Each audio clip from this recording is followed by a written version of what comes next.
اعوذ باللہ من الشیطان الرجیم بسم اللہ الرحمن الرحیم۔ سورہ انعام کی چند آیتیں پڑھ رہا ہوں۔ آیت نمبر 125، آیت نمبر 126، آیت نمبر 127۔ فَمَن يُرِدِ اللَّهُ أَن يَهْدِيَهُ يَشْرَحْ صَدْرَهُ لِلْإِسْلَامِ، اللہ جس کو چاہتا ہے کہ ہدایت دے تو اس کا سینہ اسلام کے لیے کھول دیتا ہے۔ وَمَن يُرِدْ أَن يُضِلَّهُ يَجْعَلْ صَدْرَهُ ضَيِّقًا حَرَجًا كَأَنَّمَا يَصَّعَّدُ فِي السَّمَاءِ، اور جس کو چاہتا ہے کہ گمراہ کرے تو اس کے سینے کو بالکل تنگ کر دیتا ہے جیسے آسمان میں چڑھنا پڑ رہا ہو۔ كَذَلِكَ يَجْعَلُ اللَّهُ الرِّجْسَ عَلَى الَّذِينَ لَا يُؤْمِنُونَ، اس طرح اللہ گندگی ڈال دیتا ہے ان لوگوں پر جو ایمان نہیں لاتے۔ وَهَذَا صِرَاطُ رَبِّكَ مُسْتَقِيمًا، اور یہی آپ کے رب کا سیدھا راستہ ہے۔ قَدْ فَصَّلْنَا الْآيَاتِ لِقَوْمٍ يَذَّكَّرُونَ، ہم نے واضح کر دی ہیں نشانیاں غور کرنے والوں کے لیے۔ لَهُمْ دَارُ السَّلَامِ عِنْدَ رَبِّهِمْ، انہی کے لیے سلامتی کا گھر ہے ان کے رب کے پاس۔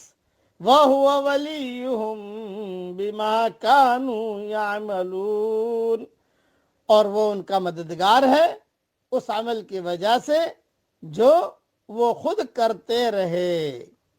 مختصر تشریح اس کی سن لیجئے۔ خدا کے یہاں جو کچھ قیمت ہے وہ عمل کی ہے، نہ کہ کسی اور چیز کی۔ جو شخص عملی طور پر خدا کی فرما برداری اختیار کرے گا وہی اس قابل ٹھہرے گا کہ خدا اس کی دستگیری کرے اور اس کو اپنے سلامتی کے گھر تک پہنچا دے۔